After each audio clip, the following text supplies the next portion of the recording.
Por quê? Porque Deus já haverá terminado com a noiva eleita.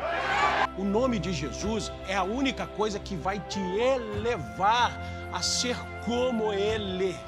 E o novo nascimento produz fé. Sem o novo nascimento, não tem como ter fé. Sem o novo nascimento, não há como ser raptado. Há uma maneira para se ter vida. Isso é correto. Quantas escrituras, se nós começássemos aqui a listar uma por uma, bem neste momento estão se cumprindo. Mas em quem estão se cumprindo essas escrituras?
Olá, irmãos, Deus abençoe, no nome do Senhor Jesus Cristo. Estamos no ar com mais um programa O Alarido, desta feita com a presença do pastor Vanderlei Vilaça.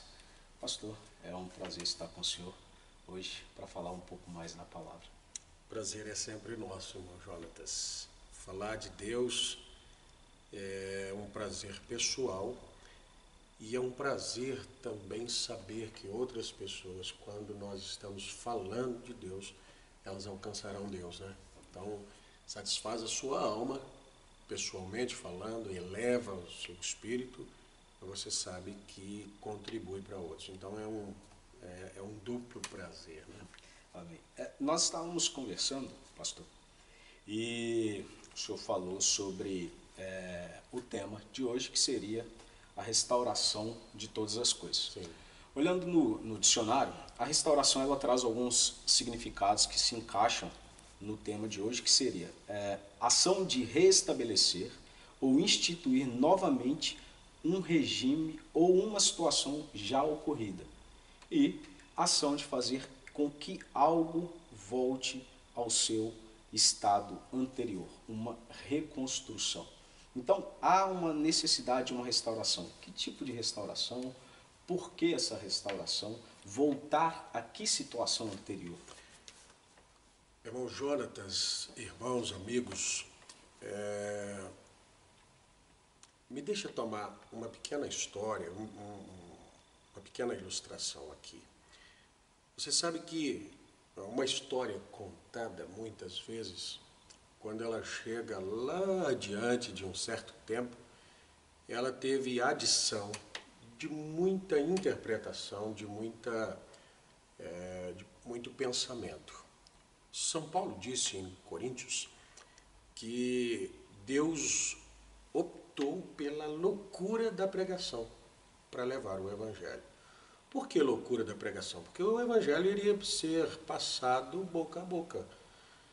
E o que acontece?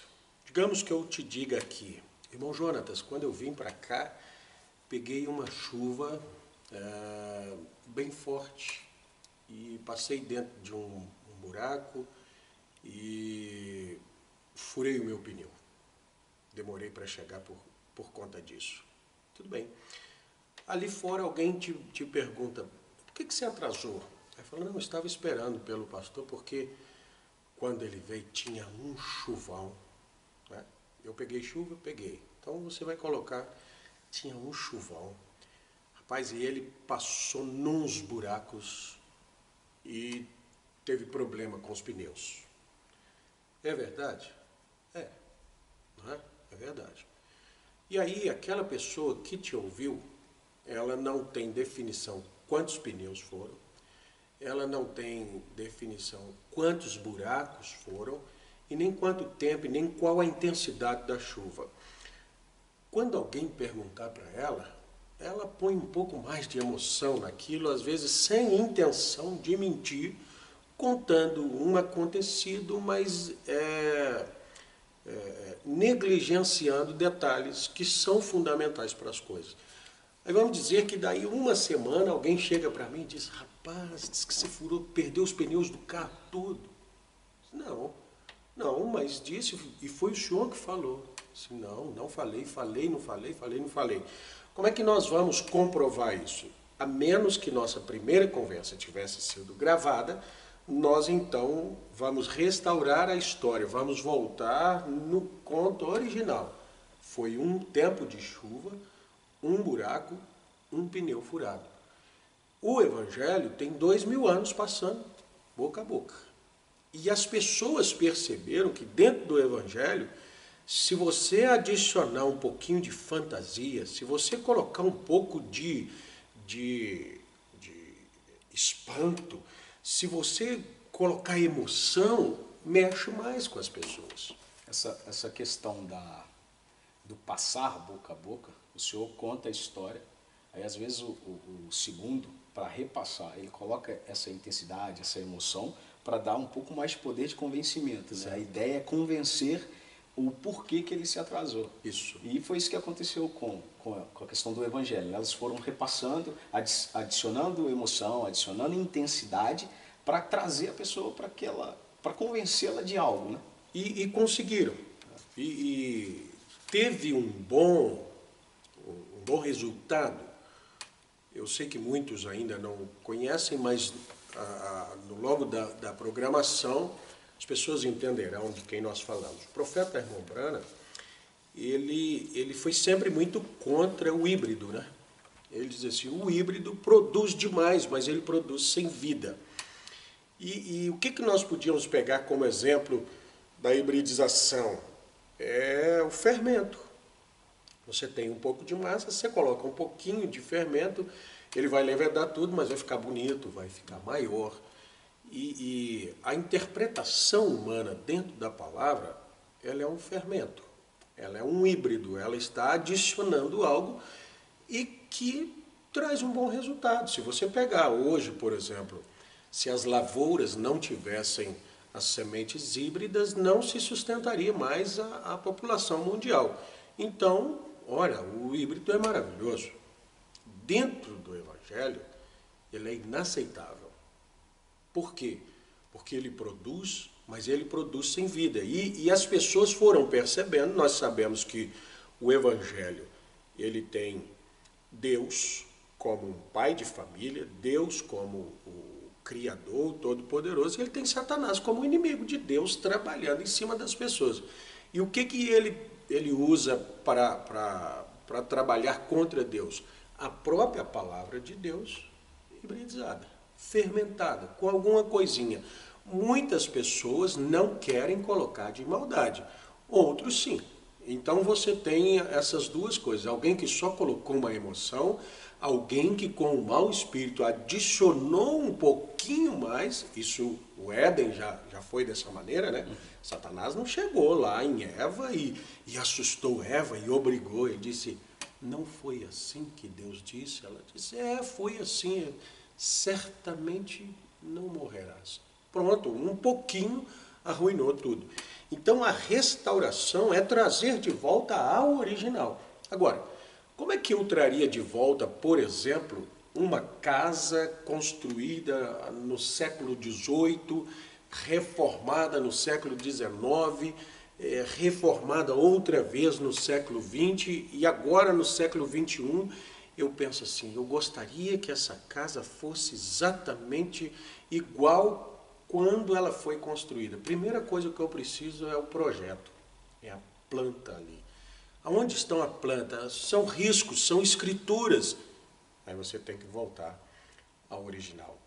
No século XIX essa porta não estava aqui, aquela janela não era ali e não era desse material, era isso. Você vai voltar aos mesmos materiais, ao mesmo lugar, às mesmas cores, porque você está fazendo uma restauração, não uma reforma.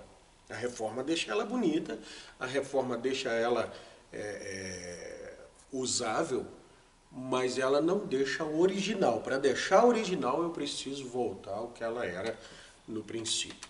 Então, vamos tomar uma escritura aqui para base, que é Atos dos Apóstolos, capítulo 3, versos 19, 20 e 21. Existe uma promessa aqui e existe um processo para essa promessa se cumprir. Diz assim: arrependei-vos, pois, e convertei-vos para que sejam apagados os vossos pecados e venham assim os tempos do refrigério pela presença do Senhor. Você jamais terá a presença do Senhor se houver pecados. Por quê?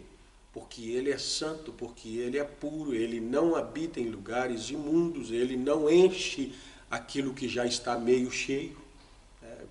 Ele misturaria o santo com o profano, Deus não faz isso. Então, aqui está dizendo de um tempo de presença do Senhor que traria refrigério. E envie Ele a Jesus Cristo, que já dantes vos foi pregado, o qual convém, quem é esse qual aqui?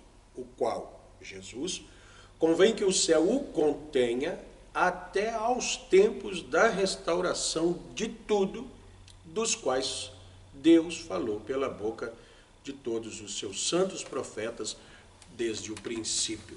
Profetas, eles enxergam o futuro, eles falam de coisas vindouras. Então, os profetas estão vivendo os dias da construção. Vamos olhar aqui para a nossa casa, né? Eles estavam vivendo o tempo da construção, vendo o tempo da destruição, da alteração, da adulteração daquilo que estava sendo feito, mas vendo também que haveria uma restauração de tudo. Então, nós temos aqui a promessa da vinda do Senhor Jesus Cristo. Mas o céu reteria Jesus Cristo até que tudo tivesse restaurado. Tudo é uma palavra muito ampla.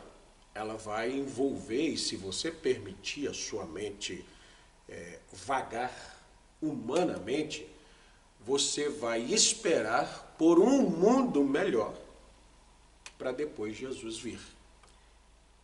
Essa é a visão que tem as religiões e que tem o mundo natural.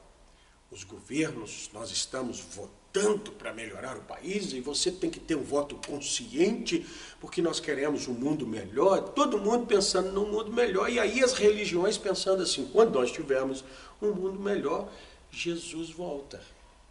Isso é vagar com a palavra tudo. Embora ela te dê essa oportunidade, você não pode deixar a sua mente conduzir. Você precisa deixar o Espírito Santo, que escreveu a palavra, conduzir o significado dela. O que Deus tem para restaurar, para que Ele possa voltar? O mundo todo? Todas as coisas? Quais todas as coisas? As coisas que foram adulteradas.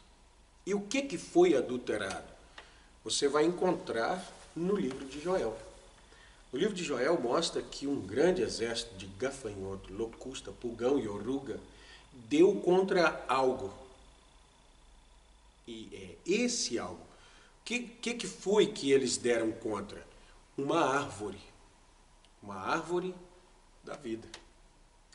Ali diz que eles comeram as folhas, essas folhas significam companheirismo. Ali diz que comeu a casca, e a casca significa religião. Ali diz que comeu os frutos, e os frutos estão em Efésios, capítulo 5, mostrando amor, mansidão, bondade, longanimidade. E ali diz também que o pulgão foi o último estágio e ele foi na seiva. O que é a seiva da árvore? A vida dela. Árvore da vida. O que é a árvore da vida? A árvore da vida é o Evangelho. E esses agentes destruidores, eles vieram sobre o Evangelho, como nós vimos contado, né? Pregado boca a boca, e de repente tirou-se os frutos. Ah, não, você não precisa ter tudo isso. Ora, uma pessoa bondosa, amável, desvia-se do mal, todas essas coisas, longânimo. Meu Deus, isso aí é só para os padres, isso aí é só para as freiras. Foi fazendo um clero e foi dando uma certa exclusividade e é que as pessoas engoliram isso. Não, quem precisa viver é só aqueles ali. A argumentação é até a mesma, né? O senhor citou a serpente com Eva. Sim. E aí a gente vê o mesmo questionamento com palavras diferentes. Como é que é mesmo? Mas não vai, certamente assim. morrer. Não, certamente não morrerás. Ou não precisa disso tudo. Não é para o nosso tempo. E o senhor citou também esses insetos. O inseto é uma evolução de uma mesma espécie de insetos, né? A Bíblia é um livro de símbolos, né? Então nós sabemos que isso é espírito. Esse espírito, mesmo espírito, em formas diferentes, né? Porque se nós olharmos para a palavra querendo que surja um gafanhoto, você nunca viu ele. Veio uma peste de gafanhotos. Não, espíritos, né? E o que eles comem é que define o seu agir. Os gafanhotos comem as folhas. Folhas é companheirismo. E isso vai trazer até um clareamento melhor para todos, quando a gente for ver onde tudo começou na igreja, né? E como tudo começou, né? Como uma doutrina, aí vai evoluindo até chegar nos dias de hoje, o mesmo espírito, mas com uma evolução ali dentro da ação dele. De modo nenhum nós pregamos apenas o Novo Testamento, mas o Novo Testamento, ele é o real e o Velho Testamento, o tipo, a sombra. Aquilo que aconteceu ali, literal, no Velho Testamento, aqui é espiritual. E aquilo estava falando, o Velho Testamento falava do Novo Testamento. Então, a base nossa, o começo nosso agora, de igreja, de evangelho, é Atos dos Apóstolos. A igreja nasceu ali. Foi em Jesus. Em Jesus a igreja não nasceu. Em Jesus ele é a palavra viva. Mas o resultado da palavra viva são os atos do Espírito Santo nos apóstolos. Muitos dizem assim, Atos dos Apóstolos. Atos de Deus, o Espírito Santo, nos apóstolos. Encontramos, então, a planta, ou a referência. A planta. Da restauração de todas as Sim, coisas. a planta e os evangelhos é o construtor.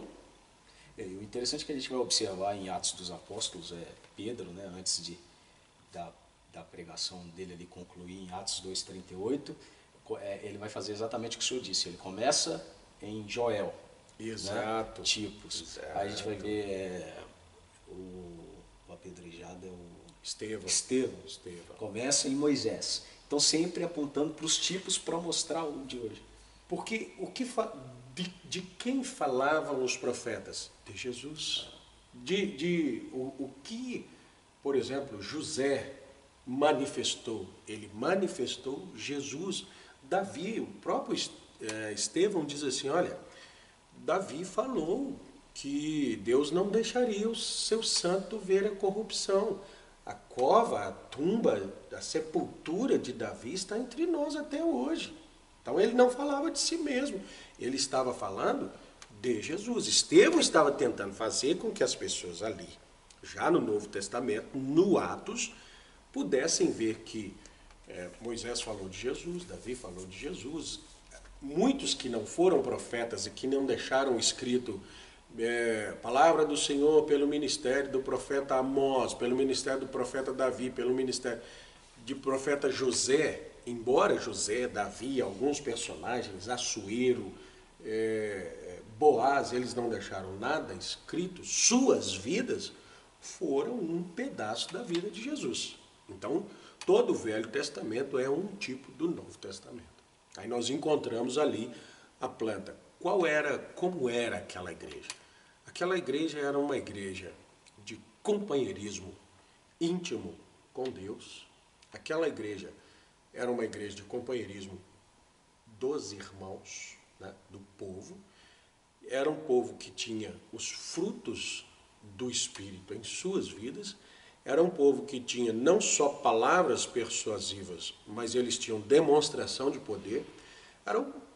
Ali era a igreja mãe, exemplo. Ali, qualquer pessoa que quiser ser um verdadeiro cristão, ele tem que voltar a um daqueles personagens ali. Qual que seria o melhor exemplo de pastor? Eu, como um pastor, eu preciso voltar a Pedro, né? Você encontra Pedro, um homem de natureza bravia, um homem que nega, um homem que foge, um homem de covardia, mas depois você encontra um Pedro cheio do Espírito Santo. Pedro, quando te converteres, confirma os teus irmãos. Pedro, tu me amas? Amo, Senhor. Tu sabes que eu te amo. Apacenta as minhas ovelhas. Quando você encontra um Pedro depois do Espírito Santo, você tem um pastor perfeito, né? Um pastor que sabe que um homem sem Deus corta orelhas, um homem sem Deus agride pessoas, o mesmo bravo se torna covarde, ele foge, mas um homem com Deus, ele é um homem que pode ter as chaves do reino do céu nas suas mãos. Então veja, a igreja precisa de tudo aquilo. Como é que eram as mulheres, como é que deveriam ser as mulheres de hoje? Olhando para as mulheres ali, no princípio. Como é que deveriam ser os diáconos? Os diáconos deveriam tomar Estevão como exemplo. Como é que deveriam ser os cantores? Como é que tudo isso? Então nós não estamos aqui falando de restauração mundial. Nós estamos falando de restauração da árvore da vida, ou a árvore noiva, que é o povo de Deus alimentado com a árvore da vida. Nós somos aquilo que comemos, tornando-se a própria árvore da vida. Então, na oração encontro calma, na oração encontro paz. Orar a Deus faz bem. Aleluia.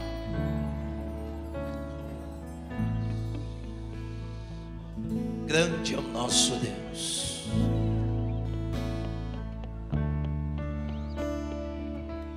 Aleluia.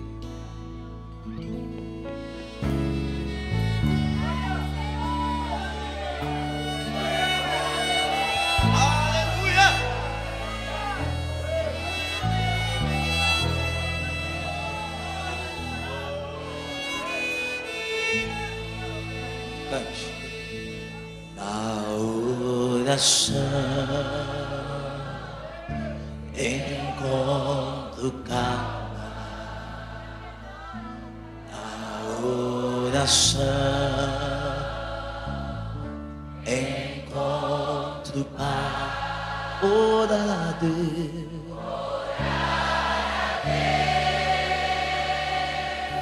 faz bem a alma, falar com Deus, me satisfaz. É um privilégio falar com Deus. Que privilégio abrir a alma ao Criador, abrir a alma ao Criador, sentir que os céus estão abertos. Estão abertos. Ouvir a voz, ouvir a voz do Salvador.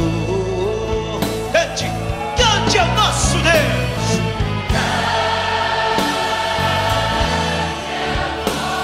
É o nosso Deus.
Falar com Deus, falar com Deus é o que eu preciso.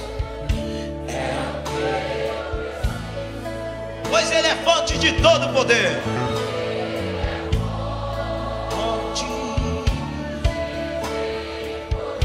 Só nele, só nele faz sentir, pois me dá força pra viver.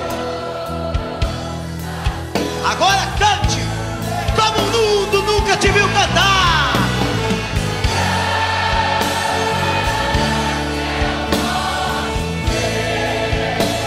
É o nosso Deus,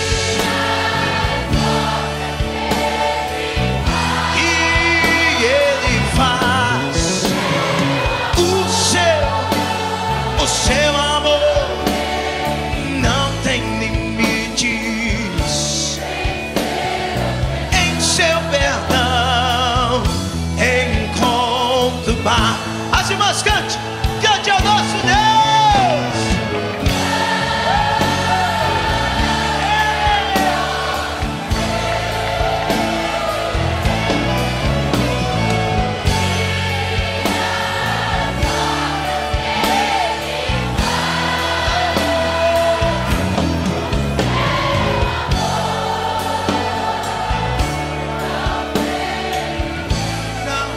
Não limites, não tem limites para você adorar a Ele. Não tem limites, não tem circunstância para você adorar a Ele. Cante, irmãos, cante ao nosso Deus, irmãos. Cante bem forte, cante.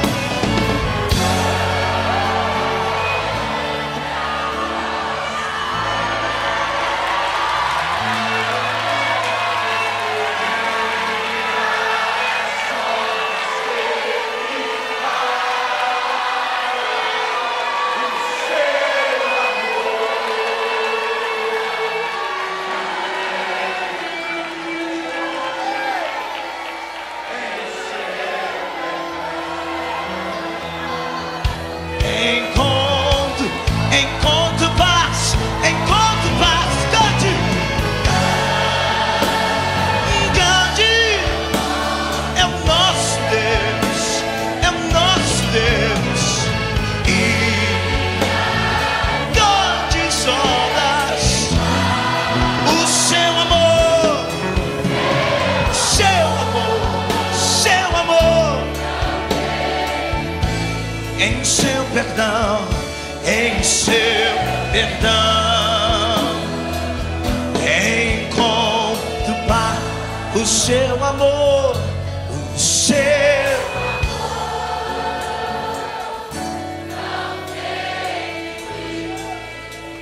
perdão. Eu encontro paz, mais uma vez. Encontro seu amor, bem forte. O seu amor.